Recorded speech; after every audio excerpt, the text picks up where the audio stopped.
It's time once again for America's favorite show, The Radio Adventures of Dr. Floyd. Brought to you by drfloyd.com. This is Dr. Steve. Hello. He is the living personification of evil. Why, thank you. In the past 24 hours, he has impersonated a Girl Scout, stolen a time and space travel device from the world's most brilliant scientist, Dr. Floyd, used said time and space travel device to travel back in time, beat up a newsboy carrying a stack of Dewey Defeats Truman newspapers, tried to bring those newspapers back to the future to sell them on eBay, and when his evil plan was thwarted by Dr. Floyd, Dr. Steve threw the stack of papers at Dr. Floyd as he made his escape back into space and time. Well, that sure brings everyone up to date nicely. Thank you, that's my job. We now find Dr. Steve and his sock-shaped assistant Fidgert racing through time, no doubt plotting another scheme in their never-ending quest to rule the world. Fidgert? Yeah? Do a Google search on the top 10 criminals of the 20th century. All right.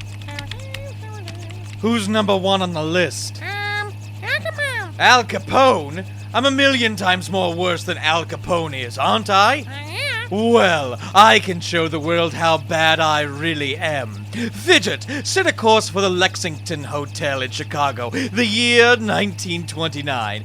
I have an idea that will knock Al Capone down a peg or two. Meanwhile, our friends Dr. Floyd, his protege Dr. Grant, and their faithful robot companion C.H.I.P.S are trying to track the movements of Dr. Steve so they can thwart any plans he comes up with. Gee, Dr. Floyd, how come C.H.I.P.S doesn't know where Dr. Steve and Fidgert are right now? Well, he can only lock onto their coordinates by picking up their time ripples. Time ripples? What's that, a Don Ho song? No, time ripples are actual ripples in the very fabric of time and space that are made when Dr. Steve and Fidgert make a jump through them. Oh, I see. You know, I've been thinking, Dr. Floyd, why don't we just go back in time to the moment that Dr. Steve steals your time and space travel device and prevent him from stealing it? It would do no good. Dr. Steve already has the time and space travel device. He could just go back in time and prevent us from preventing him from getting the time and space travel device. Huh? Never mind. Dr. Grant, leave the heavy thinking to the professionals. Besides, this would be one short radio series if we had some simple way to get it back. Yeah, I guess that's true. We have time ripples! Dr. Steve and Fidgert must have made a time jump. Where are they, C.H.I.P.S? C.H.I.P.S has tracked Dr. Steve and Fidgert to Chicago in 1929. Chicago? We've already been to Chicago in the first few episodes. Yeah, but who's gonna care? Only some crazed fan that bootlegs all our shows and goes to all the Dr. Floyd fan conventions would ever notice. Hey, don't diss those fans. They're my peeps.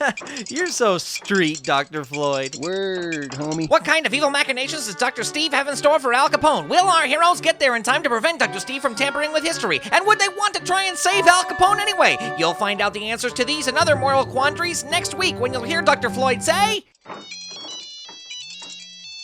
Hello? Yes?